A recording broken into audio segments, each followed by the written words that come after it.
నేను మేళతాళాలతో వెళ్ళి సమర్పించా గుడికి.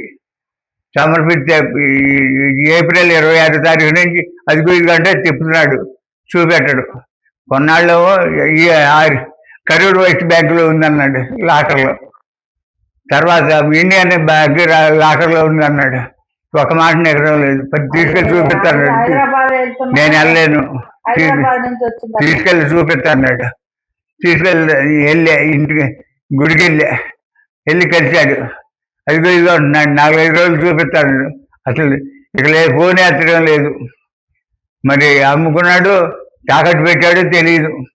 కానీ రాక్షసత్వంగా నేను స్వామివారికి కిరీటం సమర్పిస్తే నా మరణం నన్ను ఇబ్బంది పెడుతున్నాడు. మామూలు ఇబ్బంది కాదు, నాకు అసలు తట్టుకోలేకపోతున్నా. 81 సంవత్సరం, నాకు 81 సంవత్సరం పెరాలసిస్, తట్టుకోలేకపోతున్నా. నా పరిస్థితి ఆ గుడికి తిరిగి రావాలి. రసీదు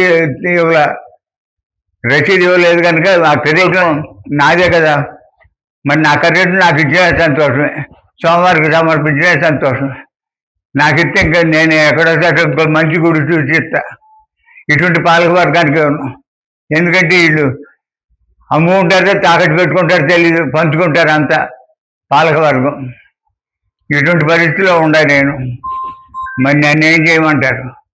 ఎవరు నాకు మహానుభావులు ఉండి సపోర్ట్ ఉండి చేయించి పెట్టి తెప్పిస్తే నేను ప్రశాంతంగా ఉంటా. నేను కిరీటం వస్తేనే ప్రశాంతత రాదు నాకు. నాకు గుండెలు దడొస్తుంది. అమ్ముకున్నారా తాకట్టు పెట్టారా? మీరు అడిగారా తాకట్టు పెట్టారా? అడగల, అది చెప్పల.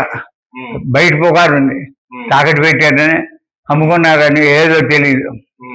నేను అడిగితే ఏం చెబుతాడో తెలీదు. ఒక మాట నిజం లేదు. రాయి మీద రాయించారు పేర్లు, అది ఎతికిస్తారు. 4 నెలల నుంచి ఇదిగో అదిగో అంటాడు. మరి ఎక్కడ పెట్టారు? రాయి లేదు, మండపంలో రాయి లేదు, రాయి కూడా లేదు. ఎక్కడ పెట్టారో తెలీదు. రాయి టెస్ట్ పంపించాడంటారు 4 నెలల నుంచి.